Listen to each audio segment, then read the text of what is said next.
وہ تو پتہ نہیں، جب کوئی امتحان آئے گا تو پتہ لگے گا کہ اللہ کی خاطر کیا تھا کہ اپنی ذات کی خاطر کیا تھا، لیکن اللہ تو علیم بذات صدور ہے، وہ خوب جانتا ہے کہ کس کی خاطر کیا تھا۔ اب اسی طرح دین کا کام ہے تو دین کا بھی کوئی نقد نتیجہ بھی تو نکلتا ہے نا۔ دین کا کام کرنے کے نتیجے میں بھی مشہوری ہوتی ہے، دین کا کام کرنے کے نتیجے میں بھی شہرت ہوتی ہے، دین کے کام کرنے کے نتیجے میں بھی فین فالوئنگ ہوتی ہے، لائکس ملتے ہیں، لوگ جناب آپ کو جو تعریفیں کرتے ہیں، تعریفوں کے پل باندھتے ہیں۔ تو یہ موٹیو نہیں ہو سکتا۔ مطلب ایک آدمی قوالی وہ جو ہے نا کرتا ہے تو کیوں کرتا ہے، ایک آدمی جو ہے نا وہ فنکاری کرتا ہے تو کیوں کرتا ہے۔ یہ جو کھلاڑی ہوتے ہیں اس کے پیچھے موٹیو کیا ہوتا ہے؟ دولت بھی ہے لیکن شہرت بھی تو ہے نا۔ تو مولوی صاحب کو شہرت نہیں ملتی، ان کو بھی ملتی ہیں، تو مدرس صاحب کو نہیں ملتی، ان کو بھی ملتی ہیں۔ تو اب یہ کیسے پتہ چلے گا کہ آپ نے یہ کام دین آخرت کے لیے کیا یا دنیا کی خاطر کیا؟ تو اس کا ایک یہ کرائٹیریا یہاں بیان ہو گیا۔ آپ کامیابی کون سی چاہتے ہو؟ دنیا کی کامیابی چاہتے ہو یا آخرت کی کامیابی چاہتے ہو؟ تو پھر اگر آخرت کی کامیابی چاہتے ہو تو یہ مصلحت نہیں دیکھو گے کہ کیا صحیح ہے، کہ کس کا فائدہ اور کس کا نقصان ہے، یہ دیکھو گے اللہ نے کیا فرمایا وہ سب بتاؤ گے۔ پورے دین کی بات کرو گے، آدھے دین کی بات نہیں کرو گے۔ جتنا لوگوں کو پسند ہے اتنا بتائیں گے، باقی جو لوگوں کو کڑوا لگتا ہے وہ چھپا لیں گے، یہ کام نہیں کرو گے۔ پھر پورا بتاؤ گے، کوئی مانے نہ مانے یہ اس کی مرضی ہے، آپ کا کام ہے پورے کا پورا ڈنکے کی چوٹ پہ بیان کر دینا۔ فَاصْدَعْ بِمَا تُؤْمَرُ، اے نبی صلی اللہ علیہ وسلم جس کا آپ کو حکم دیا گیا ہے وہ ڈنکے کی چوٹ پر کھول کے کہیے، اعلانیہ کہیے، اس کو کوئی چھپانے کی ضرورت نہیں۔ اور دوسرا یہ کہ یہ دنیا کی کامیابی کی طمع کتنی ہے کہ دنیا میں دین غالب ہو جائے۔ ٹھیک ہے، ایک آدمی یہ طمع کرتا ہے کہ اسے دنیا میں اقتدار مل جائے، وزیر اعظم بن جائے، کسی کے دل میں طمع ہے کہ وہ صدر بن جائے، صدر مملکت بن جائے، کسی کے دل میں طمع ہے کہ وہ پاکستان کا سب سے بڑا کاروباری بن جائے، سب سے بڑا بزنس اس کا ہو، کسی کی طمع ہوگی پوری دنیا کا سب سے بڑا جو ہے نا وہ امیر آدمیوں میں اس کا شمار ہو جائے، یہ لالچ ہے۔ تو ایک آدمی کی طمع یہ ہو سکتی ہے کہ دنیا میں دین غالب ہو جائے، تو ہے تو سارے دنیا کی طلب کی بات ہوگی نا۔ ان کے مقابلے میں یہ بہت اچھا آدمی ہے کہ دین کی بات کرتا ہے، دنیا کے چیزوں کی بات نہیں کرتا، دین کی بات کرتا ہے۔ لیکن اگر آخرت کے اعتبار سے دیکھیں تو سب کے سب دنیا کی بات کر رہے ہیں۔ تو جب یہ کنٹراسٹ آئے گا، تقابل آئے گا، اس کو جب جانچا جائے گا تو بڑی کامیابی کون سی کامیابی ہے، دنیا کی یا آخرت کی؟ آخرت کی کامیابی ہے۔ وہ بات قرآن نے یہاں پہ سمجھائی ہے۔ اب اس زمن میں یہ آخری بات سمجھ لیں، اس کی ضرورت کیوں پیش آتی ہے؟ آخرت اہم ترین ہو جائے بندہ مومن کی نگاہ میں کہ اگر اسے اقتدار ملے گا اور اس کے دل میں آخرت اہم نہیں ہے تو جو نشہ اقتدار کا نشہ ہے وہ دولت کا نشہ نہیں ہوتا، حسن کا نشہ نہیں ہوتا، کسی شراب میں وہ نشہ نہیں ہو سکتا جو اقتدار کے نتیجے میں نشہ آتا ہے۔ اور جو خرابیاں پیدا ہوتی ہیں، جو اخلاق بگڑتے ہیں، جو ظلم، ظاہر ہے پہلے آپ کے ہاتھ میں اختیار ہی نہیں تھا، آپ ظلم کرنا بھی چاہیں تو نہیں کر سکتے تھے، اب اقتدار مل گیا تو جو مرضی کریں، کون آپ سے پوچھنے والا ہے؟ تو کیا شے آپ کو روکے گی؟ خوف خدا۔ خوف خدا کی بنیاد کیا ہے کہ خدا کے سامنے پیش ہونا ہے۔ پیش کب ہونا ہے؟ آخرت میں ہونا ہے۔ تو یہ جب تک آخرت جو ہے نا وہ مراد نہ بن جائے، سارے کام آخرت کے کھونٹے سے بند نہ جائیں، انسان عدل نہیں کر سکتا۔ آپ سوچیں، آپ کبھی اس کو یہ ابھی ادھر نہ سوچیں، جا کے گھر میں بیٹھ کے سوچیں کہ آپ کسی عدالت کے قاضی ہیں، اللہ نے آپ کو قاضی بنا دیا ہے، آپ کے پاس مقدمہ آتا ہے چوری کا، اور چور آپ کا بیٹا ہے یا بیٹی ہے، تو اب آپ نے فیصلہ کرنا ہے اور آپ کے ساتھ سامنے پورے ثبوت آ جاتے ہیں کہ اس نے چوری کی ہے، اس کے بعد ہاتھ کاٹنے کی سزا آپ نے جاری کرنی ہے، کس کی؟ اپنی بیٹی کی یا بیٹے کی۔ آسان کام ہے، کیسے کر سکتے؟ ہو سکتا ہے آپ ریزائن کر دیں، یہ فیصلہ نہ کریں۔ یہ تو صرف آخرت کا خوف ہے کہ جو آپ کو یہ فیصلہ کرنے پر مجبور کرے گا۔ ایک آدمی ہے جس کا مقدمہ آپ کے پاس آ جاتا ہے، اس آدمی نے آپ کو بہت تنگ کیا ہے، آپ کو بہت ذلیل کیا، آپ کا بہت نقصان کیا، آپ کو اس نے ہر جگہ پہ گزند پہنچائی، اب وہ آپ کے سامنے آ کے پھنس کے کھڑا ہو گیا ہے، تو قدرت نے آپ کو موقع دیا نا سارے بدلے چکانے کا، اب آپ انصاف کریں گے یا بدلے چکائیں گے؟ کیا شے آپ کو انصاف کرنے پر آمادہ کرے گی سوائے آخرت کے خوف کے؟ ایک آدمی ہے جس سے آپ کو بہت محبت ہے اور اس کے خلاف، جیسے ابھی میں نے یہ چوری والی مثال دی، اس کے خلاف فیصلہ کرنا بن گیا ہے، تو کیا شے آپ کو زور لگا کے اس محبت پر غالب آئے گی؟ وہ آخرت کے محاسبے کا خوف ہے. تو جب تک آخرت کا ایمان جن لوگوں کے اندر راسخ نہ ہو چکا ہو وہ عدل نہیں کر سکتے. لہذا یہ سمجھ لیں کہ صحابہ کرام کا جو آخری امتحان ہوا تھا نا وہ یہ تھا. جب یہ آیات سورہ آل عمران میں جو آئی ہیں بہت سے لوگوں کو سمجھ میں نہیں آئی، کہ جس میں وہ جب مسلمانوں کو کہا گیا کہ ہم نے تو تمہیں اپنا وعدہ پورا کر دیا تھا، صدقکم اللہ وعدہ استخصونہم باذنہ، جب تم ان کی گردنیں کاٹ رہے تھے اللہ کے حکم سے، حتیٰ اذا فشلتم، یہاں تک کہ تم نے کمزوری دکھائی، وتنازعتم فی الامر، اور معاملے کے اندر تم نے تنازع کیا، کھینچ تان کی، یعنی معاملہ جو ہے نا تمہارا کھینچا تانی والا ہو گیا. وہ میں سمجھاؤں گا کیا ہوا. تنازعتم فی الامر وعصیتم، اور تم نے نافرمانی کی، من بعد ما اراکم ما تحبون، بعد اس کے من بعد ما، الفاظ ذہن سے نکل گئے، جب تم نے وہ دیکھ لیا جو تمہیں بہت زیادہ پسند تھا، ما تحبون، جب بہت پسند تھا. تو اکثر لوگ مفسرین نے یہاں ترجمہ یہ کیا کہ مال غنیمت دیکھ کر تم نے وہ سارا کام کیا. واقعہ یہ ہوا کہ 50 تیر انداز نبی صلی اللہ علیہ وسلم نے ایک چھوٹی سی پہاڑی تھی اس کے اوپر تعینات کیے تاکہ عقب سے پیچھے سے دشمن حملہ آور نہ ہو. وہ تیر انداز سے اگر پیچھے سے کوئی آئیں گے تو وہ ان کو روک لیں گے. تو مسلمانوں نے جب پہلے حملے میں کافروں کے قدم اکھاڑ دیے اور لگا کہ یہ بھاگنے لگے ہیں تو اب مال غنیمت جمع کرنے کا ٹائم ہے یا اب جشن منانے کا ٹائم ہے، تو وہاں اوپر ہو گیا اختلاف. حضور نے فرمایا یہ تھا کہ تم دیکھو کہ ہماری بوٹیاں اڑ رہی ہیں نا، یہ جگہ نہیں چھوڑنی ہے. الفاظ یہی تھے. اب 50 لوگ تھے، ایک امیر تھا. وہاں پہ اختلاف یہ ہوا کہ حضور کا یہ حکم تھا اگر شکست ہو، ہمیں مارا جا رہا ہو، ہماری گردنیں اڑ رہی ہوں، ہماری بوٹیاں اڑ رہی ہوں، تو پھر جگہ نہیں چھوڑنی. یہاں تو فتح ہو گئی ہے. اب جب فتح ہو گئی ہے، من بعد ما ارا ما تحبون، جب تم نے وہ دیکھ لیا جو تمہیں بہت پسند تھا، تو اس تحبون سے لوگوں نے مراد یہ لے لی مفسرین نے کہ مال غنیمت دیکھ لیا جب کہ اب جا کے ہم نے لوٹنا ہے. تو یہ لوٹنے کی بات نہیں تھی. یہ ابھی پچھلے دنوں آپ کو پتہ نا وہ عمران خان کے زبان سے نکل گیا تھا یہ لوٹنے والا لفظ، تو کافی ہنگامہ کھڑا ہوا 3-4 سال پہلے جب ابھی اقتدار میں تھا، اس وقت کی بات ہے. تو یہ تو مفسرین نے لکھا ہوا ہے، کسی نے مڑ کے تو یہ بات نہیں کہی، لیکن یہ تو انہوں نے لکھا ہوا ہے کہ مال غنیمت جو ہے نا وہ لوٹنے کے لیے اتر گئے تھے وہاں سے. تو ایسا مسئلہ ہی نہیں تھا، مال غنیمت کا چکر ہی نہیں ہے. یہ جو فتح ہے یہ خود بہت پسندیدہ شے ہے. بھائی فتح ہو گئی، اس سے بڑی خوشی کی بات کیا ہوگی. اب آپ ذرا اس پہ وہ قیاس کیجئے. الیکشن ہوئے، یہاں الیکشن ہوتے ہیں نا، ادھر ہی ہوتے ہیں. ہمارا ایک کینڈیڈیٹ ہے، لگتا ہے یہ مقابلہ بڑا سخت ہے، وہ جتنا اس کا نظر نہیں آتا ہے تو ہم کیا کرتے ہیں، گھر چلے جاتے ہیں. رات 11 بجے فون آتے وہ جیت گیا ہے، تو گھر سے بھی اٹھ کے دوڑ کے واپس نہیں آتے. تو مال غنیمت لوٹنے آئے ہوتے ہیں یا جشن منانے آئے ہوتے ہیں. ایک دوسرے سے ملتے ہیں، گلے ملتے ہیں، ہم جیت گئے، ہم، یہ مسئلہ ہے. تو وہ بھی اصل میں جشن منانے کے لیے ایک دوسرے بھنگڑا ڈالنا جسے آپ کہہ لیں چلیں. تو اب ظاہر ہے اتنا جہاں جان جانے کا خطرہ ہو، جب آپ کو وہاں فتح ملے تو بھنگڑا تو بنتا ہے نا، کیوں نہیں جشن منائیں گے آپ. تو مسئلہ مال غنیمت کا نہیں تھا. مال غنیمت کے بارے میں اس سے پہلے جو ہے نا سورہ انفال میں جو غزوہ بدر کے بعد نازل ہوئی تھی اس میں حکم آ چکا تھا یہ سارا ایک جگہ پہ جمع ہوگا. یہ نہیں کہ جس نے جو لے لیا وہ لوٹ لیا تو لوٹ لیا، لوٹنے کا مسئلہ نہیں ہے. ایک جگہ پہ جمع ہوگا، 5واں حصہ اللہ اور رسول کا ہے، یعنی بیت المال میں چلا جائے گا غریبوں مسکینوں کے لیے. باقی جتنا بھی ہوگا وہ جو مجاہدین ہیں ان میں تقسیم ہوگا. اس کی بھی ریشو بتا دی. جو سواری والا ہے یعنی اونٹ ہے یا گھوڑا ہے جس کے پاس، اس کو دگنا ملے گا، 2 حصے ملیں گے، اور جو پیدل ہے اس کو 1 حصہ ملے گا. تو یہ ترتیب جب رکھ دی گئی، اس کے بعد اگر کوئی لوٹ لے تو چوری ہے نا، پھر وہ تو اسے ایک جگہ پہ جمع کرنا تھا. تو یہ ایسی مسئلہ نہیں ہے، لوٹنے ووٹنے کا مسئلہ نہیں تھا، مال غنیمت کا مسئلہ ہی نہیں تھا. وہ اصل میں مسئلہ یہ تھا کہ جو انہوں نے دیکھا تھا فتح، تاکہ اب گلے ملیں. جیسے وہ نہیں وکٹ لے کے تو وہ پلیئر ایک دوسرے کے ساتھ آ کے جفی ڈالتے، وہ جفی ڈالنے کے لیے آئے تھے، اور اس محبت میں کہ جو فتح حاصل ہوئی تھی. اور یہ وَمِنْكُمْ مَنْ يُرِيدُ الدُّنْيَا، اگلے الفاظ پھر وہ ہیں. اگر آپ کو یہ والی بات معلوم نہ ہو تو پھر آپ دھوکہ کھا جائیں گے.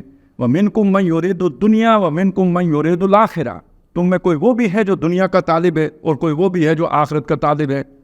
اب جب آپ اس پوری بات کو نہیں سمجھیں گے تو یہاں کیا مراد لیں گے؟ دنیا سے مراد لیں گے مال غنیمت. لیکن جو بات میں آپ کو سمجھا رہا ہوں اس میں یہ دنیا کی فتح بھی تو دنیا ہے. اقتدار مل گیا تو دنیا نہیں ملی، وہ بھی تو دنیا ملی ہے نا.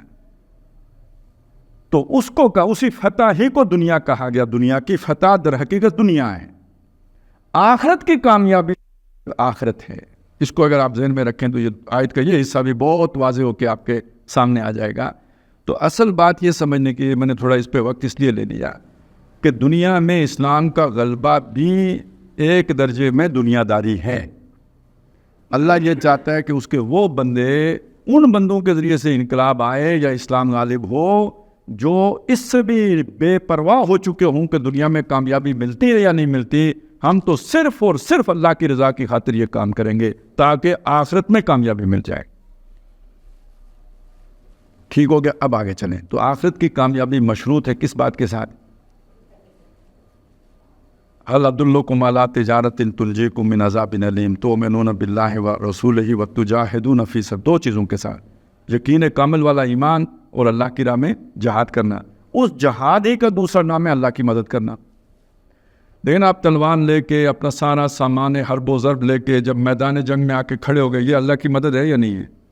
جب آپ اللہ کے دین کی تبلیغ کر رہے ہیں، پھیلا رہے ہیں، پہنچا رہے ہیں، اس میں آپ کی جان خطرے میں پڑ رہی ہے، یہ اللہ کی مدد ہے یا نہیں ہے؟ تو دین کی محنت جو آپ کر رہے ہیں یہ اللہ کی مدد کر رہے ہیں، یہی اللہ کی مدد ہے. تو اب آپ جب کہیں گے نا جہاد، تو جہاد کا مطلب کیا ہوا؟ اللہ کی مدد. تبلیغ کا مدد کے مطلب کیا ہے؟ اللہ کی مدد. اب یہ وہ مدد ہے جو اللہ کے نبی کرنے کے لیے سب سے پہلے کھڑے ہوتے ہیں. پھر جو سننے والے ہیں ان سے کہتے ہیں آپ بھی اس کام میں اللہ کی مددگار بنو. تو یہی دعوت تھی محمد رسول اللہ کی صلی اللہ علیہ وسلم. وہ بھی لوگوں کو اپنی مدد کے لیے، یعنی بنیادی بات ہے جو ایمان لایا وہ مددگار ہو گیا، کیونکہ ایمان کے بعد اگلا کام کیا ہے؟ جہاد. تو جہاد کا مطلب کیا ہے؟ مدد کرنا. سورہ اعراف کی آیت نمبر 157 میں، آیت تو ایک ہی ہے، اس کافی بڑی ہے، جیسے آیت الکرسی بڑی آیت ہے تو یہ آیت بھی بڑی ہے. اس کا جو آخری جملہ ہے فَالَّذِينَ آمَنُوا بِهِ وَعَزَّرُوهُ وَنَصَرُوهُ وَاتَّبَعُوا نُورَ الَّذِي أُنزِلَ مَعَهُ فَأُولَٰئِكَ هُمُ الْمُفْلِحُونَ. محمد رسول اللہ کا ذکر ہے صلی اللہ علیہ وسلم. رسول نبی امی آئیں گے، وہ لوگوں کو نیکیوں کا حکم کریں گے، برائیوں سے روکیں گے، وہ حلال کو، جو پاکیزہ چیزوں کو حلال کریں گے، ناپاک چیزوں کو جو ہے حرام کریں گے، لوگوں کی گردنوں میں جو توق ہیں وہ کھولیں گے، ہٹائیں گے، جن بوجھوں تلے لوگ دبے ہوئے ہیں وہ ان کے اوپر سے ہٹا کے انہیں آزاد کریں گے. بس جو ان پر ایمان لائے گا، فَالَّذِينَ آمَنُوا بِهِ، جو ان پر ایمان لائے گا، وَعَزَّرُوهُ، اور ان کی توقیر و تعظیم کرے گا، وَنَصَرُوهُ، اور ان کی مدد کرے گا. تو گویا ان کا ایک مشن ہوگا جس میں ان کی مدد کرنی پڑے گی. وَاتَّبَعُوا النُّورَ الَّذِي أُنزِلَ مَعَهُ، اور اس نور کی پیروی کرے گا جو ان کے ساتھ نازل کیا گیا، یعنی قرآن مجید. فَأُولَٰئِكَ هُمُ الْمُفْلِحُونَ، یہ فلاح پانے والے ہوں گے. تو اب نبی صلی اللہ علیہ وسلم کی مدد کیا ہے؟ اب یہاں سے سمجھیں. هُوَ الَّذِي أَرْسَلَ رَسُولَهُ بِالْهُدَىٰ وَدِينِ الْحَقِّ لِيُظْهِرَهُ عَلَى الدِّينِ كُلِّهِ وَلَوْ كَرِهَ الْمُشْرِكُونَ. اللہ نے بھیجا انہیں الہدا دے کر اور دین حق دے کر، تاکہ وہ اس دین حق کو پورے نظام میں زندگی کے اوپر غالب کر دیں. لیکن جو نظام چل رہا ہے اس میں جن لوگوں کے مفادات ہیں، جو لوگوں پر ظلم کر رہے ہیں، جنہوں نے لوگوں کے اوپر اپنے ٹیکسوں کے بوجھوں کا پہاڑ لادا ہوا ہے، جنہوں نے ان کو رسم و رواج کی بیڑیوں میں جکڑا ہوا ہے، وہ مزاحم ہوں گے، نہیں اللہ کے رسول کو یہ کام کرنے دیں گے. تو اب جو لوگ اللہ کے رسول کے مددگار بن کر ایسے لوگوں کے ہاتھ توڑ کر اللہ کا دین غالب کرنے کی جدوجہد کریں گے، وہ اللہ کے بھی مددگار ہیں، رسول کے بھی مددگار ہیں. یہ ہے اللہ کی مدد. اصل امتحان یہ ہے. یہ میں نے کیوں کہا اصل امتحان یہ ہے؟ سورہ حدید آیت نمبر 25، وہاں سارے رسولوں کا ذکر ہے. لَقَدْ أَرْسَلْنَا رُسُلَنَا بِالْبَيِّنَاتِ وَأَنزَلْنَا مَعَهُمُ الْكِتَابَ وَالْمِيزَانَ. ہم نے رسول بھیجے، ان کو معجزے دیے، ان کے ساتھ ہم نے کتابیں اتاری، ان کو ہم نے میزان عدل کرنے والی ترازو، انسانوں کے حقوق و فرائض کا تعین کرنے والی ترازو ان کے ساتھ اتاری. لِيَقُومَ النَّاسُ بِالْقِسْطِ، تاکہ لوگ انصاف پر کھڑے ہو جائیں. لیکن انصاف کو کون نہیں پسند کرتا؟ جو ظالم ہے وہ پسند نہیں کرتا. اب ظالم کیسے یہ بات قبول کریں گے؟ ان کو اسے قبول کروانے کے لیے ہم نے لوہا اتارا. وَأَنزَلْنَا الْحَدِيدَ، لوہا اتارا. پھر یہ باسن شدید، اس میں جنگ کی صلاحیت ہے. اب وہ لوہا لے کے مقابلے میں آئیں گے، آپ بھی لوہا لے کے ان کے مقابلے میں آؤ، جب تک ان کی گردنیں ناپو گے نہیں تب تک یہ عدل نہیں قائم ہو سکتا، کیونکہ وہ اپنے جیتے جی عدل قائم نہیں ہونے دیں گے، ظلم میں ان کا فائدہ ہے۔ ایک غریب مزدور وہ 1 یونٹ بجلی کا بل جو استعمال کرے گا تو اس پہ اتنا بجلی کا خرچہ نہیں ہے، اس سے 10 گنا زیادہ ٹیکس دے گا۔ اس ٹیکس سے کیا ہوگا؟ ایک ممبر اسمبلی کو 10 کروڑ کی 15 کروڑ کی گاڑی ملے گی، ایک نہیں ملے گی، ہو سکتا ہے 4-5 ملیں گی۔ اب وہ یہ چاہیں گے کہ بھئی یہ اچھا ان کی بجلی بھی معاف ہوگی، پتہ نہیں 500 یونٹ معاف ہوں گے، وہ تو ویسے استعمال کر سکتے ہیں۔ جو جج ریٹائرڈ ہو جائے گا، جب جیتے جی اس کی 16 لاکھ 18 لاکھ روپے تنخواہ ہوگی، اور جب ریٹائرڈ ہو جائے گا تو اس کے بعد اس کی تنخواہ پینشن بھی 10-12 لاکھ روپے ہوگی، اور پتہ نہیں کتنا پیٹرول فری ہوگا، کتنی بجلی فری ہوگی، کتنا۔ اچھا وہ یہ کہیں گے اچھا آپ عدل قائم کر دو تاکہ ہمیں بھی بل پے کرنا پڑے، آپ عدل کر دو تاکہ ہمیں بھی ٹیکس دینے پڑیں، آپ عدل قائم کر دو تاکہ ہماری تنخواہیں بھی ہم لوگوں کے برابر ہو جائیں۔ تم پاگل ہو، یہ ملک ہمارا ہے، تم ہمارے غلام ہو۔ یہ منہ سے نہیں کہتے لیکن اصل مقصد تو یہی ہے نا، غلامی کے طریقے بدل گئے۔ آج ہم جو محنت کرتے ہیں اس کے بدلے میں جو ٹیکس دے کے اسی اشرافیہ کو پالتے ہیں، تو وہ آقا ہیں تو ہم غلام ہیں۔ پہلے والے آقا زبردستی لے لیتے تھے آپ سے، کڈو جو کما کے لائے اتھے رکھو، شام کو وہ لے لیں گے، اور آج والے آقا ذرا طریقے سے لے لیتے ہیں، ٹیکس لگا کے لے لیتے ہیں، اور خود عیاشی کرتے ہیں، اور لوگوں کو جو نا وہ ظلم کی چکی میں پیستے ہیں۔ وہ کب چاہیں گے کہ عدل قائم ہو؟ وہ تو اپنے ساری طاقت کے ساتھ عدل قائم کرنے کی قوتوں کا راستہ روکیں گے۔ تو اس کے لیے ہم نے لوہا اتارا ہے، انزلنا الحدید فیہ باس شدید ومنافع للناس، لوگوں کے لیے اور بھی نفع، توے وغیرہ بھی بنا لیتے ہیں اور کدالیں بھی بنا، یہ دیکھیے سیکنڈری ہے، اصل یہ اس امتحان کے لیے اتارا ہے۔ اب سنیں، یہاں تک آپ نے سن لیا، اللہ نے رسول بھیجے، کتابیں اتاری، میزان اتاری، لوگ انصاف پر کھڑے ہو جائیں، لوہا اتارا۔ یہ سب ایک اس کا وہ نتیجہ کیا نکلے گا؟ باہم ایک ٹکراؤ کی کیفیت پیدا ہو جائے گی۔ لیکن یہی ٹکراؤ تو امتحان ہے، وَلِيَعْلَمَ اللَّهُ مَن يَنصُرُهُ وَرُسُلَهُ بِالْغَيْبِ، تاکہ اللہ دیکھے کون ہیں جو اللہ کی بھی اور رسولوں کی بھی مدد کرتے ہیں اللہ اور رسولوں کو دیکھے بغیر۔ تو امتحان یہ ہے اللہ کے رسول کے مددگار بنتے ہیں یا مددگار نہیں بنتے۔ اب جو یہ مدد نہیں کرتا، مانتا ہے اللہ کو رسول کو لیکن مدد نہیں کرتا، وہ ہے جو اس سورہ مبارکہ کے شروع میں آیا تھا، لِمَ تَقُولُونَ مَا لَا تَفْعَلُونَ، کہتے ہو میں اللہ کو مانتا ہوں، رسول کو مانتا ہوں۔ اللہ رسول کا ماننے کا مطلب تھا وَلِيَعْلَمَ اللَّهُ مَن يَنصُرُهُ وَرُسُولَهُ بِالْغَيْبِ، وہ تم نے کیا نہیں تو یہ ایمان لانے کا دعویٰ کیوں کر رہے ہو؟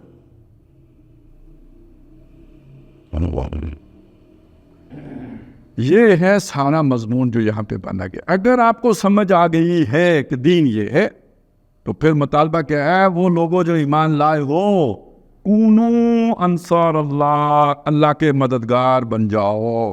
یہ بات کس سے کہی گئی؟ مسلمانوں سے کہی گئی۔ اب ان مسلمانوں کے سامنے ایک مثال پیش کی گئی، وہ مثال ہے حضرت عیسیٰ ابن مریم کی۔ اب آپ دیکھیے پہلی بات کس سے کی گئی تھی؟ لما تقولون ما لا تفعلون۔ پھر مثالیں کس کی پیش کی گئی تھی؟ لما تقولون ما لا تفعلون کے نیچے مثالیں کس کی پیش کی گئی تھی؟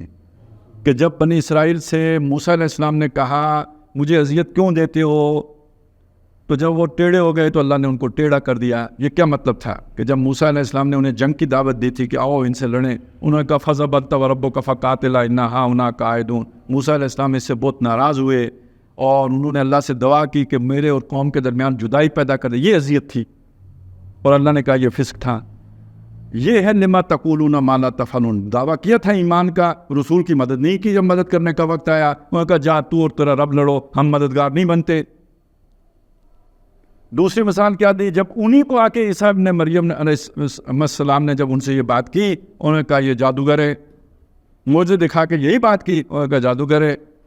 تیسری دفعہ جب محمد رسول اللہ صلی اللہ علیہ وسلم، تو انہوں نے کہا کہ سازشی شروع کر دی، یریدون لیطفئوا نور اللہ بافواہہم واللہ متم نورہ ولو کرہ الکافرون۔ تو آپ اگر اوپر رکھیں نا ہیڈنگ کے طور پر لما تقولون ما لا تفعلون، تو تاریخ کے 3 ادوار میں سے یہ بنی اسرائیل کی مثالیں پیش کی گئی جو ایمان کے دعوے دار تھے لیکن مدد کرنے کے لیے تیار نہیں تھے۔ اب انہیں بنی اسرائیل کی تاریخ کا ایک درخشاں باب بھی ہے ایک روشن بات. تھوڑے سے تھے، 12 لوگ تھے یا 11 لوگ تھے کہ جنہوں نے عیسیٰ علیہ السلام کو مان لیا تھا کہ آپ اللہ کے رسول ہیں. اب انہوں نے کیسی مدد کی تھی اس کا اللہ نے ذکر کیا ہے. اب ایک طرف سارے بنی اسرائیل ہیں اور کتنے مخالف ہیں عیسیٰ علیہ السلام کے کہ اپنے بس پڑتے انہیں سولی دی ہے. وہ تو اللہ نے زندہ آسمان پہ اٹھا لیا، ان کو تو نہیں پتا. یہ تو یہی سمجھ رہے ہیں کہ ہم نے اللہ کے رسول کو قتل کر دیا ہے. واقعے کا پتہ نہ جیسے ہوا کہ وہ حضرت عیسیٰ علیہ السلام کی تلاش میں آئے. جس شخص نے مخبری کی تھی وہ جب کمرے سے اندر داخل ہوا، جیسے یہ دروازہ ہے نا، اندر داخل ہوا، اس نے کہا تھا، ان کو سمجھایا تھا کہ جس کو میں ماسٹر کہوں گا نا اس کو پکڑ لینا. اب جب اس نے جو ہی دروازہ کھولا تو اندر ایک عجیب منظر تھا. چھت پھٹی ہوئی تھی اور جو ہے نا عیسیٰ علیہ السلام اوپر اٹھ رہے تھے. وہ حیران ہو کے بھاگا، ڈر کے بھاگا. اسی دوران اللہ نے اس کی صورت جو ہے نا عیسیٰ علیہ السلام کے گا. جب وہ مڑ کے باہر گیا تو باہر پریشان کھڑے تھے باقی حواری. انہوں نے وہ چونکہ فوج نے چھاپا مار دیا تھا ان کی، وہ جب یعنی ان حواریوں کی سمجھ کے مطابق باہر کون آیا ہے؟ عیسیٰ علیہ السلام. عیسیٰ علیہ السلام گئے کدھر؟ آسمان پہ. اب وہ جب باہر نکلا انہوں نے کہا جی، وہ باقیوں نے کہا ماسٹر، یہی ان کا لقب تھا. وہ جو ویسے تو ادھر جو بھی لقب ہوگا لیکن وہ انگریزی والی بائبل میں یہی لکھتے ہیں ماسٹر. اب اس پہ وہ فوجیوں کو تو یہی پٹی پڑھا کے لایا تھا کہ ان کو پکڑ لینا. فوجیوں کا اتنا لمبا چوڑا آپ کو پتہ ہی ہے، وہ تو کافی پریڈ کرنی پڑتی ہے انہیں. لہذا انہوں نے بس فوری جو ہے نا گرفتار کیا اسی آدمی کو. وہی آدمی سولی چڑھا ہے. تو اگر حواریوں نے کہا کہ عیسیٰ علیہ السلام سولی چڑھ گئے تو ان کی سمجھ میں یہی آیا، کیونکہ ان کے سامنے تو عیسیٰ علیہ السلام ہی پکڑے گئے. اگر یہودیوں نے یہ سمجھا کہ ہم نے جو عیسیٰ علیہ السلام کو سولی دے دیے تو انہوں نے ٹھیک ہی سمجھا، کیونکہ وہ تو انہیں کو پکڑ کے لائے تھے. لیکن اصل حقیقت یہ تھی. اسی لیے قرآن نے یہ کہا کہ یہ کہتے ہیں کہ ہم نے اللہ کے رسول کو قتل کیا. وما قتلوہ یقینا ولکن شبہ لہم، انہوں نے ان کو بالکل قتل نہیں کیا. یقینی بات ہے کہ قتل نہیں کیا، لیکن انہیں شبہ لائق ہو گیا. شبہ یہ ہے کہ جس کو وہ سمجھے کہ یہ عیسیٰ ہے وہ عیسیٰ تھے نہیں. اللہ نے ان کی شکل اس بندے کی شکل تبدیل کر کے عیسیٰ علیہ السلام علیہ کر دی تھی. میں اس وقت یہ سمجھانا چاہ رہا تھا کہ آپ اس دشمنی کا اندازہ لگائیں جو بنی اسرائیل کے دل میں عیسیٰ علیہ السلام علیہ کی تھی. اپنے بس پڑتے سولی چڑھائے. تو جن 10 یا 11 بندے جو ان پر باقی ایمان لانے والے رہ گئے تھے ان کے بارے میں ان کی سوچ کیا ہوگی؟ اب اس میں آپ مبالغہ کہہ سکتے ہیں یا جو بھی کہیں، لیکن یہ کہتے ہیں کہ تاریخ انسانی میں اس سے بدترین تشدد کسی لوگوں پر نہیں ہوا جو تشدد کا سامنا کرنا پڑا حضرت عیسیٰ علیہ السلام کے ساتھیوں کو، حواریوں کو. لیکن انہوں نے برداشت کیا. آج دنیا میں یہودیت بڑھی ہے یا عیسائیت بڑھی؟ بڑی تعداد کس کی ہے؟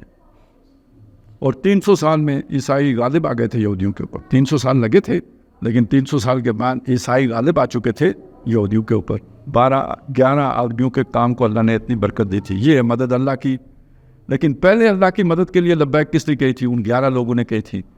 اس کو میں نے کہا یہ ان کی تاریخ کا درخشاں باب ہے. اللہ تعالیٰ ہمارے سامنے ان کو بطور مثال پیش کر رہے ہیں. جیسے لما تکونون ما لا تفعلون کے لیے مثالیں بنا کے ان کو پیش کیا کہ دیکھو ان کی یہ کرتوت، یہ کرتوت، یہ کرتوت. اسی طرح ان میں اچھی خوبی کی بات تھی تو وہ بھی بیان کی کہ وہ جو ان اللہ یحب الذین یقاتلون فی سبیلہ صفن والا مضمون آیا تھا، اس پر جو پورے اترنے والے لوگ تھے وہ حواری جو حضرت عیسیٰ علیہ السلام پر ایمان لائے تھے. تو اے مسلمانوں دیکھو اللہ کے مددگار بنو. جیسے عیسیٰ ابن مریم نے اپنے حواریوں سے کہا تھا کہ من انصاری الی اللہ، کون ہے اللہ کے لیے میرا مددگار. حواری کون ہے؟ یہ ذرا تھوڑی سی تفصیل ہے جو آئی ہے سورہ آل عمران میں. عیسیٰ علیہ السلام نے اور ہر نبی نے آ کے دعوت بالاتر طبقات کو پیش کی ہے. موسیٰ علیہ السلام کو حکم ہوا کس کے پاس جاؤ؟ اذهب الی فرعون انہ طغی، بادشاہ کے پاس جاؤ، فرعون کے پاس. ابراہیم علیہ السلام نے آ کے دعوت کس کو دی؟ نمرود کو دی. یہ سمجھ لیں، پتہ کیا ہوتا ہے، جو عوام ہوتے ہیں نا، اگر آپ عوام کو جا کے دعوت دیتے ہیں وہ آپ کو اپنے میں سے سمجھتے ہیں. اگر آپ دعوت دیتے ہیں نا بادشاہوں کو تو وہ بڑے لوگوں کی لڑائی سمجھتے ہیں، تو آپ کو خواہ ان میں رکھ لیتے ہیں. لیڈر کے طور پر گویا آپ کو قبول کر، آپ کی بات مانے یا نہ مانے، آپ کو لیڈر کے طور پر دیکھتے ہیں کہ آپ حزب اختلاف ہیں. وہ حزب اقتدار ہے، آپ حزب اختلاف ہیں، تو وہ آپ کو وہ کیٹیگری خود بخود مل جاتی ہے. تو ایک جینین دعوت جو ہوتی ہے وہ لیڈرشپ کی طرف ہوتی ہے، نہ کہ عوام الناس کی طرف. لوگ اسے عوام سے ملتے ہیں، لیڈروں سے ان کے تو مفادات ہوتے ہیں، وہ کبھی بھی نہیں آتے. لیکن مخاطب جو بنانا پڑتا ہے وہ ان کو بنانا پڑتا ہے. اور عوام میں سے جو شریف لوگ ہوتے ہیں وہ سمجھتے ہیں یار ان کی بات ٹھیک ہے، اگرچہ کہ کمزور ہیں، اگرچہ کہ تھوڑے ہیں، لیکن بات ان کی ٹھیک ہے. بندے انہیں غریبوں سے ملیں گے، کوئی بلال ملیں گے، کوئی خباب میں ملیں گے، کوئی عاد یاسر ملیں گے، لیکن یہ کہ دعوت کا روح اوپر کی طرف ہوتا ہے. عیسیٰ علیہ السلام کا بھی معاملہ یہ تھا کہ بنی اسرائیل میں اس وقت جو بڑے لوگ تھے اثر و رسوخ والے، جن کو آج کل انفلوئنشل پیپل کہا جاتا ہے یا وہ الیکشن کے اعتبار سے الیکٹیبلز کہا جاتا ہے، تو وہ ان کے علماء تھے، سردار لوگ ان کے علماء تھے. تو عیسیٰ علیہ السلام نے بھی آ کے جو دعوت کا آغاز کیا تھا وہ ان کے علماء ہی کی طرف کیا تھا، اہل علم کی طرف کیا تھا. ہر طرح سے انہیں بات سمجھائی، اور قرآن کہتا ہے کہ اور انہیں معجزے بھی دکھائے. یہ سارے جو ہے نا انی اخلق لکم من الطین کہیۃ الطیر فانفخ فیہ، اس میں پھونک مارتا ہوں گارے کا پرندہ بنا کے، اور وہ اللہ کے حکم سے اڑنا شروع کر دیتے ہیں. وَأُحْيِي الْمَوْتَ، مردوں کو زندہ کر دیتا ہوں بِإِذْنِ اللَّهِ، اللہ کے حکم سے. یہ سارا کچھ دکھایا، اور اس کے باوجود وہ ماننے کے لیے تیار نہیں ہوئے. تو قرآن کہتا ہے فَلَمَّا أَحَسَّ عِيسَى ابْنُ مَرْيَمَ مِنْهُمُ الْكُفْرَ، جب عیسیٰ ابن مریم نے دیکھ لیا کہ یہ ماننے والے نہیں ہیں، کفر ہی کریں گے، اب انہوں نے آواز لگائی قال الحواریون، انہوں نے حواریوں سے کہا حواریوں سے من للحواریین، حواریوں سے کہا من انصاری اللہ، قال الحواریون نحن انصار اللہ آمنا باللہ واشہد بأننا مسلمون. یہ اب ساری تفصیل وہاں پہ آ گئی. حواری کون تھے؟ دو آراء ہے. ایک رائے یہ ہے کہ یہ دھوبی تھے. اصل میں یہ لفظ جو ہے نا حور، سفید جیسے ہوتا ہے نا جنت کی حور، تو اسی سے یہ مادہ ایک ہی ہے. تو جیسے اس میں صفائی، ستھرائی، خوبصورتی، چمک، سفیدی، اس معنی میں وہ لفظ استعمال ہوتا ہے. تو اب ایک معنی اس کا یہ لیا گیا کہ یہ دھوبی تھے، یعنی گندے کپڑے دھو کے صاف ستھرے کر دیتے تھے، تو اس لیے ان کو یعنی حواری کہا جاتا تھا. اور ایک رائے یہ ہے کہ نہیں، مچھیرے تھے، ان کو حواری کہا گیا. تو بہرحال ثابت کیا ہوا کہ معاشرے کے مزدور طبقے کے لوگ تھے، دھوبی ہوں تو بھی اور مچھیرے ہوں تو تب بھی. تو گویا امیروں نے بات قبول نہیں کی، غریبوں نے ہی قبول کی. وہ جو بھی 10 11 12 لوگ تھے وہ انہوں نے مان لی ان کی بات، اور انہوں نے کہا ہم اللہ کے مددگار بنیں گے، اور پھر ہر طرح کی انہوں نے قربانی دی. تو کما قال عیسی ابن مریم للحواریین. اچھا، عیسی ابن مریم نے کیا فرمایا؟ من انصاری، میرا مددگار کون ہے؟ اللہ، کام اللہ کا ہے، اس کا بیڑا میں نے اٹھایا ہے، اس کام میں میرا مددگار کون ہے؟ قال الحواریون نحن، حواریوں نے کہا ہم ہیں اللہ کے مددگار. تو مدد خواہ آپ رسول کی کریں، وہ بھی مدد کس کی ہوگی؟ اللہ کی ہوگی. اب وہ واپس اس آیت پہ لے کے چلے نا، لِیُظْہِرَہُ عَلَى الدِّینِ کُلِّہِ، تاکہ وہ رسول غالب کر دے اس دین کو کل کے کل نظام زندگی پر. اب یہ وہ ترجمہ جو بعض لوگوں نے یہ کیا تھا کہ اللہ غالب کر دے رسول کو، تو رسول غالب ہو تو کیا دین غالب نہیں ہوگا؟ ایک ہی بات ہے نا. اسی طرح یہ بھی ایک ہی بات ہے، رسول کی مدد کا مطلب ہے اللہ کی مدد. تو اصل میں اللہ کے عہد کس کے ساتھ ہے؟ اللہ کے ساتھ ہے. نبھایا کیسے جائے گا؟ جو دنیا میں جس کو آپ نے امیر ماننا ہے اس کے حکم کے مطابق اس کو نبھایا جائے گا. یہ ہے جس سے وہ نظم قائم ہوگا. بنیادی بات یہ ہے، یعنی اساسی بات یہ ہے، اللہ کے مددگار بنو. اب مددگار بننے کا معاہدہ کس کے ساتھ ہے؟ میں اللہ کا مددگار ہوں، تو میرا معاہدہ کس کے ساتھ ہوا؟ اللہ کے ساتھ ہوا. اب عمل درآمد کیسے ہوگا؟ جن جن لوگوں کا اللہ سے معاہدہ ہے وہ اپنا ایک نظم تشکیل، بنیان مرصوص بننا ہے نا، تو وہ ایک نظم بنائیں گے، جو جس کو اپنا امیر مانیں گے اس کی اطاعت کریں گے. تو گویا اس کی مدد بھی کر رہے ہیں، لیکن یہ مدد ہے کس کی؟ اصلاً اللہ کی مدد ہے. یہی وہ بات ہے جو سورہ توبہ میں بھی آئی، ان اللہ اشتری من المؤمنین انفسهم واموالهم بان لهم الجنہ. بے شک اللہ تعالیٰ نے خرید لیے اہل ایمان سے ان کے مال بھی ان کی جانیں بھی، اس لیے کہ بدلے میں انہیں جنت دینی ہے. معاہدہ کس سے؟ اللہ سے. اسی معاہدے کو ایک اور کھولا گیا جب صلح حدیبیہ کے موقع پر نبی صلی اللہ علیہ وسلم نے بیعت علی الموت دی ہے. اب مریں گے یہاں، واپس نہیں جائیں گے. تو اس میں ذکر آتا ہے لقد رضی اللہ عن المؤمنین اذ یبایعونک تحت الشجرہ. اللہ تعالیٰ ان اہل ایمان سے راضی ہو گیا جب وہ آپ سے نبی بیعت کر رہے تھے درخت کے نیچے. اور بیعت یہی تھی نا، مال جان اللہ کو بیچ چکے، اب لگانے کا وقت آیا تو لگائیں گے. جو حق کی خاطر جیتے ہیں مرنے سے کب ڈرتے ہیں جگر؟ جب وقت شہادت آتا ہے دل سینوں میں رقصاں ہوتے ہیں. تو معاہدہ تو پہلے کر چکے تھے، اب تو لگانے کا وقت آیا تھا تو انہوں نے کہا لبیک. تو وہ لبیک کہہ کے حاضر ہو گئے, ہاتھ میں ہاتھ دے دیا, اللہ ان سے راضی ہو. آگے الفاظ انما یبایعون ان الذین یبایعونک انما یبایعون اللہ. اے نبی, جو آپ کے ساتھ بیعت کر رہے تھے اصل میں وہ بیعت اللہ سے کر رہے تھے. بظاہر سودا کس سے ہو رہا ہے؟ محمد رسول اللہ کا سے, کہ آپ کے کہنے پر جان و مال لگائیں گے, لیکن اصل معاہدہ کس سے ہے؟ اللہ سے. ید اللہ فوق ایدیہم, ان کے ہاتھوں کے اوپر اللہ کا ہاتھ تھا. کیا مطلب؟ ایک ہاتھ ہے محمد رسول اللہ کا صلی اللہ علیہ وسلم, ایک ہاتھ ہے اس صحابی کا جو آ کے کہہ رہا ہے کہ میں جان و مال آپ کے حکم کے مطابق قربان کروں گا. دو ہاتھ ہو گئے. ایک ہاتھ نظر نہیں آتا, وہ اس سے اوپر ہے, وہ کس کا ہے؟ اللہ کا ہاتھ ہے. تو معاہدہ اصلاً کس کے ساتھ؟ اللہ کے ساتھ. نبھایا کیسے جائے گا؟ جو دنیا میں آپ نے نظم قائم کر کے اپنا کوئی امیر بنایا ہے, اس کے حکم کے مطابق اسے نبھایا جائے گا.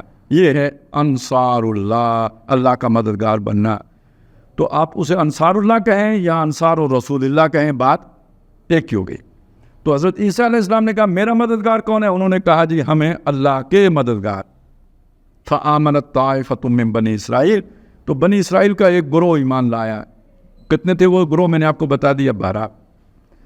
وکفرت طائفہ, اور دوسرے گروہ نے انکار کیا. یہ کون سا گروہ تھا؟ یہ ان کی رولنگ ایلیٹ. اگرچہ کہ اس وقت وہاں پہ سلطنت روما کا قبضہ ہو چکا تھا, لیکن بنی اسرائیل کا نظم جن کے پاس تھا وہ ان کے علماء تھے. گویا مقتدر طبقہ تو وہی تھا بنی اسرائیل کا, اس نے انکار کر دیا, وہ نہیں مانا. فلما حس عیسیٰ منہم الکفر, تو کفر کس نے کیا؟ وہ جو علماء کا طبقہ تھا. اور سارے بنی اسرائیل ان کے متبعین تھے, ان کی پیروی کرتے تھے, ان کے فتووں پر چلتے تھے.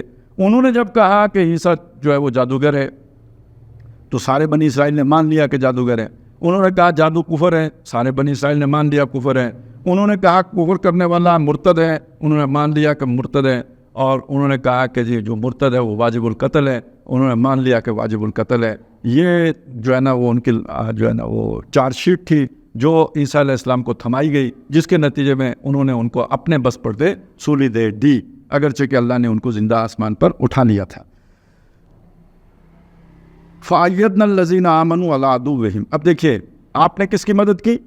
اللہ کی مدد کی. تو اللہ کس کی مدد کرے گا؟ ان تنصروا اللہ ینصرکم, وہ تو اگر تم اللہ کی مدد کرو گے تو اللہ تمہاری مدد کرے گا. وَلَيَنْصُرَنَّ اللَّهُ مَن يَنْصُرُهُ, اور اللہ لازماً اس کی مدد کرتا ہے جو اللہ کی مدد کرے. تو اب اگلی بات یہی آ گئی, تو اللہ نے مدد کی ان کی جو ایمان لائے تھے, یعنی جو اللہ کی مدد پر کمر بستہ ہوئے, اللہ ان کی مدد کو آ گیا. عَلَىٰ عَدُوِّهِمْ, ان کے دشمنوں کے مقابلے میں. دشمن کون تھے ان کے؟ بنی اسرائیل. اب یہاں سے آپ بلکہ فَأَصْبَحُوا ظَاهِرِينَ, تو وہ غالب ہو گئے. کون؟ عیسائی غالب ہو گئے. میں آپ کو بتا چکا کتنا وقت لگا, 300 سال لگے.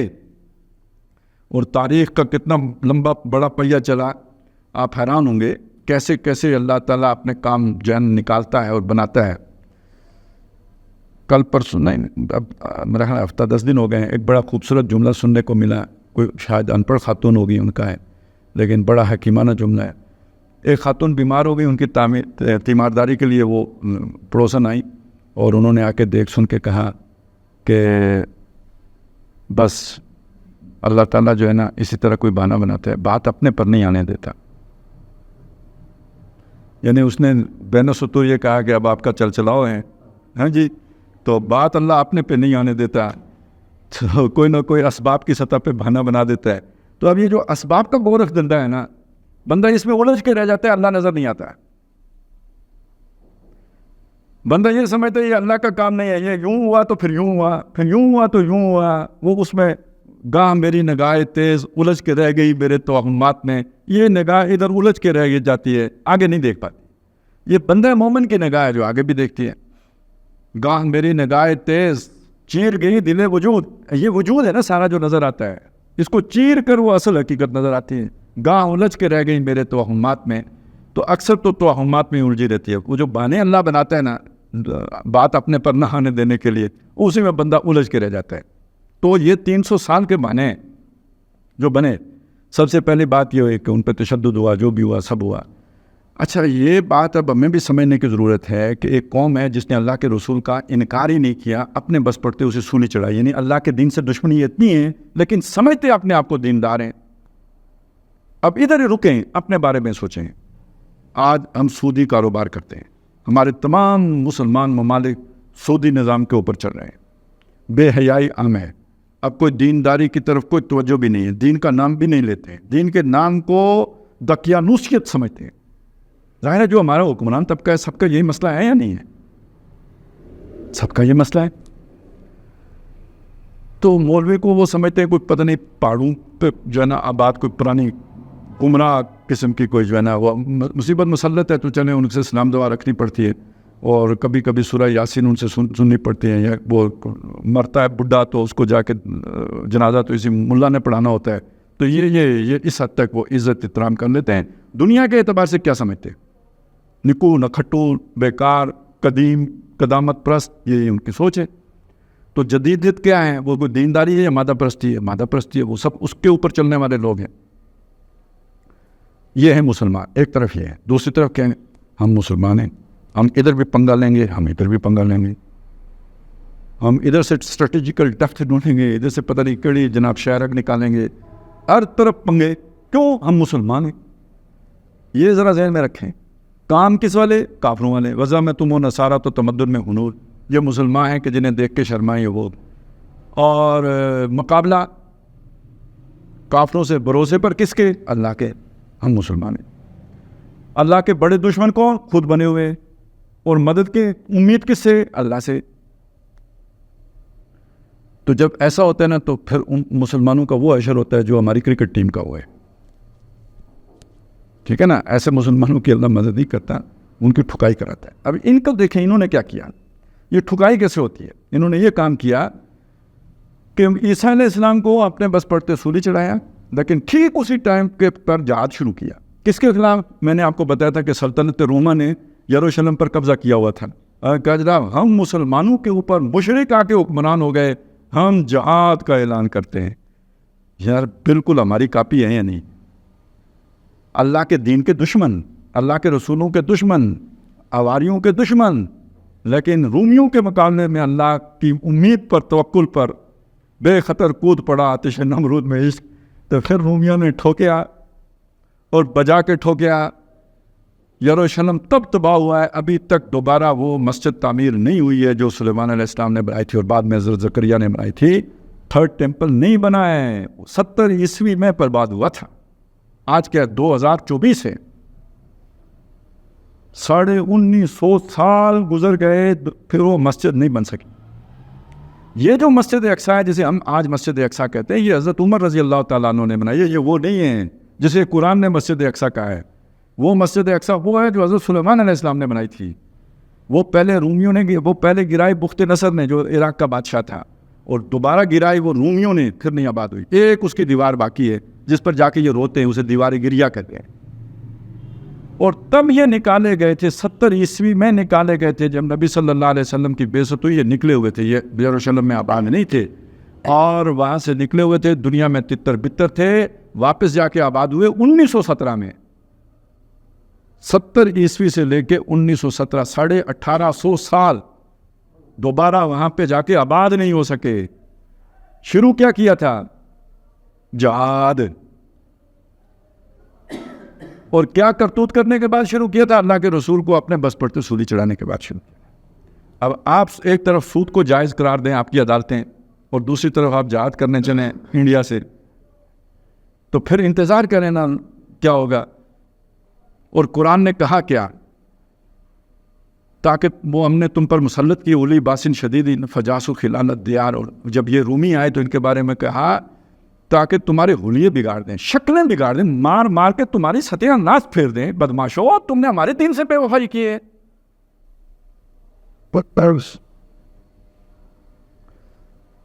ایسوں کا مددگار بننا اللہ کے غضب کو دعوت دینے کے مترادف ہے۔ اللہ نے موسیٰ علیہ السلام سے کہہ دیا تھا کہ اب قوم نے انکار کر دیا نا تو ان کے حمایتی نہیں بننا۔ جب نوح علیہ السلام نے اپنے بیٹے کے لیے دعا کی، دعا کدھر کی تھی؟ صرف پوچھا تھا اللہ مجھے سمجھ نہیں آئی یہ ہوا کیا ہے، تو اللہ نے کہا خبردار، جو بات نہیں جانتے اس کے بارے میں سوال نہیں کرنا۔ جس پر اللہ کا غضب نازل ہو رہا ہو تم اس کے بارے میں پوچھتے ہو کہ وہ اس پر غضب کیوں نازل ہوا؟ اللہ ظلم کرتا ہے کیا؟ تو اے بات سب آئی ہما وردہ تست، یہ جو کچھ ہو رہا ہے یہ اپنے ہاتھوں کے کیے ہوئے کرتوتے ہیں. ظہر الفساد فی البر والبحر بما کسبت ایدی الناس. اس وجہ سے یہ مسلمانوں کو پھینٹی چڑھ رہی ہے. اللہ کے مددگار بنو گے تو اللہ مدد کرے گا، اور اگر نہیں بنو گے تو اگر یونس علیہ السلام اپنی بستی کو چھوڑ کے چلے جائیں گے تو مچھلی کے پیٹ میں جائیں گے، ان سے زیادہ تو تم برگزیدہ نہیں ہو. یہ بات آپ کو کوئی نہیں بتائے گا. نعرے سب لگوائے گے آپ سے. یہی نعرے بنی اسرائیل نے لگائے تھے رومیوں کے خلاف، یہی نعرے آج ہم لگا رہے ہیں یہودیوں کے خلاف. لیکن یہ نہیں سوچ رہے ہیں کہ یہودی ہم پر مسلط کیوں ہوئے. یہ دین سے بے وفائی کے نتیجے میں مسلط. تو خیر ایک بات تو یہ تھی کہ اللہ تعالیٰ نے یہودیوں کو تو ٹھکوا دیا. کس سے؟ رومیوں سے، جو کون تھے؟ مشرک تھے. ان عیسائیوں کے اوپر بھی رومیوں نے بہت تشدد کیا ہے. یہ جو اصحاب کہف کا واقعہ ہے جنہوں نے پناہ لی تھی، یہ رومیوں ہی کے دور کا واقعہ ہے. اوپر وہ مشرک لوگ تھے، انہی کا ایک بادشاہ تھا دقیانوس. اس کے دور میں یہ جو لوگ عیسائیت جنہوں نے قبول کر لی تھی، بچے تھے، نوجوان، تو جان بچانے کے لیے جا کے غار میں چھپنا پڑا تھا. یعنی وہ عیسائیوں کا بھی دشمن تھا، یہودیوں کا بھی دشمن تھا. یہودیوں کا تو جو ہوا سو ہوا. عیسائیوں کو اللہ تعالیٰ نے کسی طرح کرتے کرتے کرتے ایک وقت آیا پوری سلطنت روما عیسائی ہو گئی سن 300 عیسوی میں. تو یروشلم کس کے قبضے میں تھا؟ رومیوں کے قبضے میں. رومی سارے کون ہو گئے؟ عیسائی ہو گئے. اب یروشلم کس کا ہو گیا؟ عیسائیوں کا ہو گیا. تو جب نبی صلی اللہ علیہ وسلم کی بعثت ہوئی ہے، آپ کی پیدائش کب کی ہے؟ 571 کی. تو انہیں اس سے 271 سال پہلے وہ عیسائی شہر بن چکا تھا یروشلم. اس سے مزید 40 سال بعد آپ کی بعثت ہوئی ہے. تو جب آپ کی معراج ہوئی ہے تو اس وقت یروشلم کس کے پاس ہے؟ عیسائیوں کے پاس ہے. حضرت عمر نے جب فتح کیا ہے تو یہودیوں سے نہیں چھینا ہے، حضرت عمر نے لیا ہے عیسائیوں سے. عیسائیوں نے خود چابیاں دی ہیں حضرت عمر کو. کیوں دی ہیں بھائی؟ آج یہ رولا ڈالتے ہیں نا مسلمانوں نے چھینا، یہ کیا. عیسائیوں نے چابیاں دی ہیں. ان کی کتابوں میں تھا، پیشن گوئیاں موجود تھیں، نشانیاں موجود تھیں. قرآن میں اشارہ موجود ہے کہ صرف نبی صلی اللہ علیہ وسلم ہی کی جو ہے نا وہ ذکر نہیں تھا، بشارت نہیں تھی. ان کے جلیل القدر صحابہ کی نشانیاں بھی تورات اور انجیل میں موجود تھیں. سورہ فتح کے آخر میں کیا ہے؟ ذالک مثلہم فی التوراۃ ومثلہم فی الانجیل کزرع اخرج شطأہ فآزرہ فاستغلظ فاستوی علی سوقہ. تو یہ مثال کہاں بیان ہوئی تھی؟ انجیل میں بیان ہوئی تھی. وہ مثال کہاں بیان ہوئی تھی؟ تراہم رکعا سجدا، یہ تورات میں بیان ہوئی تھی. اسی طرح جو جس کا میں حوالہ پہلے بھی دے چکا ہوں، سورہ اعراف کی آیت نمبر 157، اس میں جب رسول نبی امی کا ذکر آیا تو اس میں یہ بھی ذکر آیا کہ وہ اسے پائیں گے لکھا ہوا مکتوباً عندہم فی التوراۃ والانجیل، تورات اور انجیل میں لکھا ہوا پائیں گے. تو جیسے رسول اور نبی رسول امی کو اپنے پاس لکھا ہوا پائیں گے، ایسے ہی گویا سورہ فتح کی یہ آیات اشارہ کر رہی ہیں کہ ان صحابہ کا تذکرہ بھی کسی نہ کسی درجے میں موجود تھا. لہٰذا عیسائیوں نے کہا بھائی جو تمہارا بادشاہ ہے وہ آئے گا تو اس کے بعد ہم فیصلہ کریں گے کہ شہر تمہارے حوالے کرتے ہیں یا نہیں کرتے. کیونکہ ان کے پاس نشانیاں تھیں کہ کیسا بندہ آ کے شہر کو کھولے گا، فتح کرے گا. تو جب حضرت عمر پہنچے تو انہوں نے دیکھتے ہی چابیاں بنی کہ یہ امانت آپ کی ہیں، اب اس شہر کو آپ سنبھالیں. یہ جو صلیبی جنگیں ہوئی ہیں یہ دوسرے قسم کے عیسائی تھے، یہ سمجھ لیں.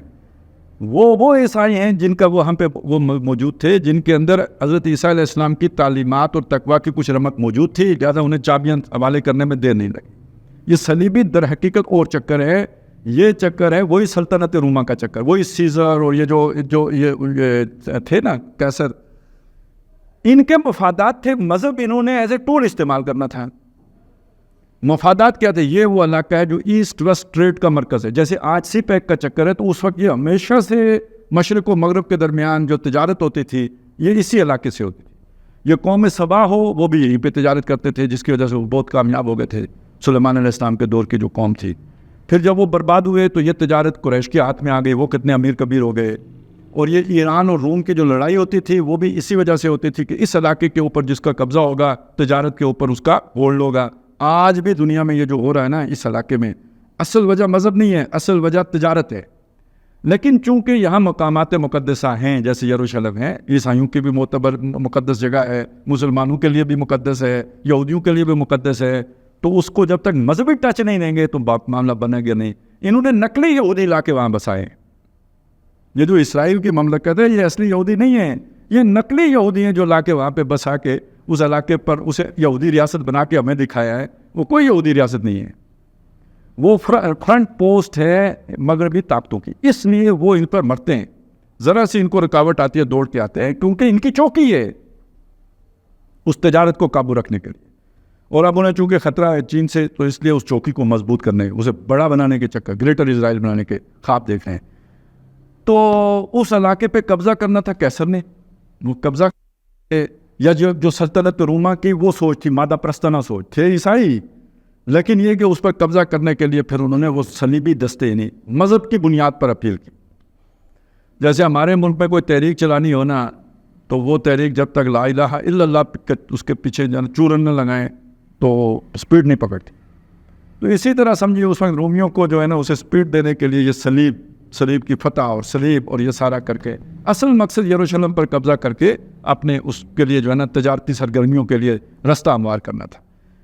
تو وہ صلیبی جنگیں وہاں سے شروع ہوئی. تو یہ مختلف قسم کے عیسائی ہیں. وہ عیسائی جنہوں نے چابیاں حضرت عمر رضی اللہ تعالیٰ عنہ کو دی تھی، وہ ان کی سوچ اور تھی. یہ جو عیسائی آ کے صلیبی جنگیں کرتے رہے، ان کی سوچ کوئی اور تھی. اور آج کے عیسائی در حقیقت وہ عیسائی بھی نہیں ہیں جو صلیبی جنگیں کرتے تھے. آج کے عیسائی یہودیت کے سب سے یعنی صہیونیت، اب یہودیت نہیں ہے صہیونیت، یہ جو ایک ہے نا صہیون ایک چٹان ہے، یعنی وہ جو ایک صہیونی ریاست بنانے کے خواب دیکھ رہے ہیں. اور اس کے پیچھے اب انہوں نے جو مذہبی ٹچ دیا ہے وہ یہ ہے کہ عیسائیوں کو یہ سمجھایا گیا ہے کہ جب تک تھرڈ ٹیمپل نہیں بنے گا. تھرڈ ٹیمپل کون سا؟ وہ جو سلیمان علیہ السلام والی مسجد پہلے گری، بخت نصر نے گرائی تو اسے بنایا، دوسری مرتبہ زکریا نے، اور پھر دوسری مرتبہ رومیوں نے گرا دی. تو اب جب تک تیسری دفعہ وہ نہیں بنے گی اور اس میں لا کے حضرت داؤد علیہ السلام کا تخت رکھ نہیں دیا جائے گا. اب آپ حیران ہوں گے وہ تخت اس وقت کہاں ہے؟ وہ برطانیہ میں ہے. داؤد علیہ السلام کا تخت آج بھی محفوظ ہے، کرسی بھی محفوظ ہے، اور کہاں رکھا ہوا ہے؟ برطانیہ میں رکھا ہوا ہے. اب عیسائیوں کو سکھایا کیا گیا ہے کہ جب تک وہ تخت وہاں پہ نصب نہیں ہوگا عیسیٰ علیہ السلام زمین پر نہیں آئیں گے، اور جب تک وہ زمین پر نہیں آئیں گے عیسائیوں کی عالمی حکومت قائم نہیں ہوگی. لہذا ضروری ہے کہ پہلے تھرڈ ٹیمپل بنایا جائے، پھر تھرڈ ٹیمپل بنانے کے بعد وہ اللہ کے وہاں پہ رکھا جائے تاکہ عیسیٰ علیہ السلام نازل ہو سکیں. اس کے بغیر تو وہ نازل، یہ انتظامات ہم نے کرنے، یہ مدد ہم نے دینی ہے. ان کو انصار اللہ بننا ہے، تو جب ہم یہ مدد دے دیں گے تو پھر اللہ کی مدد عیسیٰ علیہ السلام کی صورت میں آئے گی. تو اب یہودی تو بنا رہے ہیں عیسائیوں کو الو، یعنی وہ تو سمجھتے ہیں کہ وہ تو ہم نے قتل کر دیا تھا، اب کدھر آئے گا، اس نے نہیں آنا. اور دوسری طرف یہ عیسائی یہ سمجھتے ہیں کہ جب تک تھرڈ ٹیمپل نہیں بنے گا، یعنی یہ جو پروٹیسٹنٹ عیسائی ہیں ان کا یہ جب بلکہ ان میں کیتھولک بھی شامل ہو گئے، جب تک یہ نہیں بنے گا اس وقت تک ہم جو ہے نا عیسیٰ علیہ السلام نہیں لا سکتے زمین کے اوپر. ان لوگوں کو کہا جاتا ہے زائنسٹ، جو یہ سوچ رکھتے ہیں نا یہ زائنسٹ ہے. تو زائنسٹ عام طور پہ جب لفظ آتا ہے تو اس میں یہودی ہی سامنے آتے ہیں جو زائنسٹ اسٹیٹ بنانا چاہتے ہیں، تو یہودی ریاست. لیکن اہل علم یہ بات کہتے ہیں کہ صرف یہ یہودی زائنسٹ نہیں ہوتے، بلکہ یہ کہ کرسچن زائنسٹ جو ہیں وہ یہودی زائنسٹ سے بڑھ کر ہیں، کیونکہ عیسائی یہ چاہتے ہیں کہ جلد از جلد سے انہیں ریاست قائم ہو تاکہ تھرڈ ٹیمپل بنے، تاکہ عیسیٰ علیہ السلام آئیں. تو اتنی مرچی جو ہے نا یہودیوں کو نہیں لگی ہوئی جتنی مرچی عیسائیوں کو لگی ہوئی ہیں، جو اس وقت کے پروٹیسٹنٹ عیسائی ہیں. اب اس میں بس ایک چیز اور شامل کر لیجئے، اور یہ بات آپ کے لیے چھمپے کی ہوگی، اور یہ اس کے اندر یہ مرچ مسالہ میں نے لگایا ہے کہ مسلم زائنسٹ بھی ہے. کون؟ مسلم زائنسٹ. ابھی یہ مسلم کو آپ انورٹڈ کاماز میں رکھیں، بس میں سمجھانے کے لیے مسلم کا لفظ استعمال کر رہا ہوں، اور وہ بھی بتاؤں گا کیوں کر رہا ہوں. یہ جو مسلم زائنسٹ ہیں نا، یہ مسلمان سمجھے جاتے ہیں، یہ مسلمان نہیں ہیں.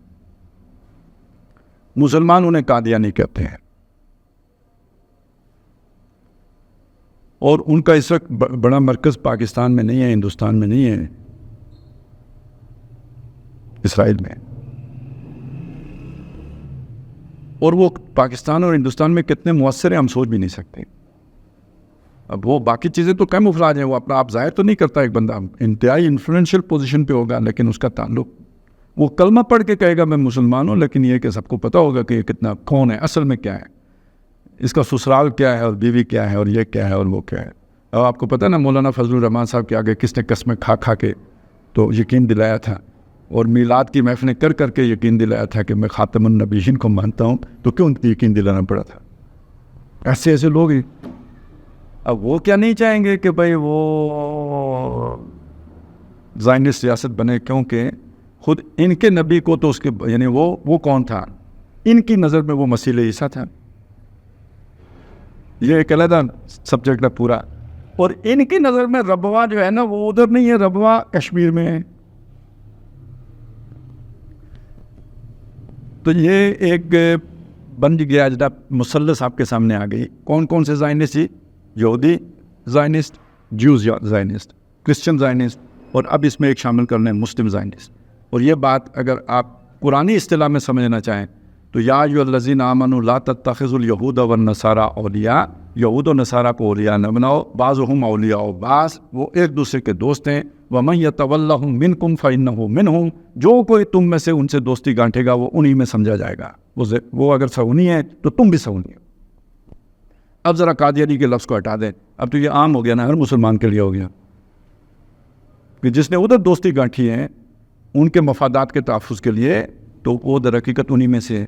اب آپ ان مسلمان ملکوں کی گنتی کرنا شروع کر دیں جنہوں نے اسرائیل کو تسلیم کرنا شروع کیا یا اس کے لیے لابی کی۔ ان لوگوں کو سمجھیں جو آپ کے ملک میں کہتے ہیں کہ تسلیم کر لینا چاہیے، اور سمجھیں کہ یہ ڈوریاں کہاں سے ہلتی ہوں گی۔ تو 300 سال کے بعد وہ جب رومی تھے وہ عیسائی ہو گئے تو انہوں نے یروشلم پر قبضہ کر لیا۔ اب غالب کون آ گیا؟ عیسائی غالب آ گئے۔ مغلوب کون ہو گیا؟ یہودی مغلوب ہو گئے۔ فَأَصْبَحُوا ظَاهِرِينَ، عیسائی غالب۔ تو اس میں ایک ہمارے لیے پیغام ہے کہ آپ ایک جدوجہد کا صحیح رخ پر آغاز کرتے ہیں، ضروری نہیں آپ کی زندگی میں نتیجہ نکلے، لیکن آپ نے ایک قدم اٹھا دیا ہے۔ اب جو اگلی نسل آئے گی اس سے اگلا قدم اٹھائے گی، آپ کے پہلا قدم کاؤنٹ ہوگا۔ لیکن اگر آپ یہ توقع کر کے کوئی کام شروع کریں کہ وہ کامیابی مجھے میری زندگی میں مل جائے، تو آپ وہ ایک قدم بھی نہیں اٹھا سکتے، کیونکہ اس راستے پہ فوری طور پر تو کامیابی نظر نہیں آتی۔ اس لیے وہ مضمون جہاں سے ہم نے بات شروع کی تھی وہ سمجھنا بہت ضروری ہے کہ بندہ مومن کا عمل جو ہے وہ دنیا کی کامیابی کی خاطر نہیں ہونا چاہیے، آخرت کی کامیابی کی خاطر ہونا چاہیے، تب وہ صحیح رخ پر چل سکتا ہے۔ نہیں تو وہ پھر جو وقتی ٹیمپٹیشنز ہوتی ہیں نا، لالچ ہوتے ہیں، یہ فائدہ ہو جائے گا، یہ فائدہ ہو جائے گا، اس میں پڑھ کے اپنی عاقبت برباد کر لیتا ہے۔ جیسے ہم نے ووٹوں میں پڑھ کے، الیکشنوں میں پڑھ کے، کوئی سیٹیں، کرسی، ممبری، اس کے چکر میں پڑھ کے دین کے اوپر کمپرومائز کر لیتے ہیں، کیونکہ ووٹ تو اس کے بغیر ملتے نہیں، جب تک گہرا جو ہے نا سیدھا ٹیڑھا ساتھ نہ ملائیں۔ تو یہ کمپرومائز آدمی اس شارٹ کٹ کے چکر میں، دنیا کے لالچ کے چکر میں کرتا ہے، تو دنیا کی کامیابی آپ کے ذمہ نہیں ہے، یہ جب اللہ چاہے گا وہ بھی جھولی میں ڈال دے گا۔ اصل میں تو آپ کا کام ہونا چاہیے آخرت کی کامیابی، اور آپ کی زندگی میں اگر ایک قدم اٹھ گیا تو اگلی نسل میں اگلا اٹھے گا۔ تو journey of 1000 miles begin with a single step، وہ ایک ہی قدم سے چلے گی، تو پہلا قدم تو اٹھاؤ نا، انا اول المؤمنین انا اول المسلمین، تو یہ کام تو کرو۔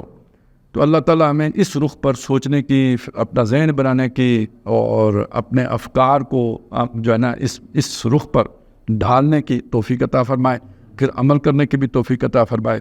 اقول قولی ھذا واستغفر اللہ لی ولکم ولسائر المسلمین والمسلمات۔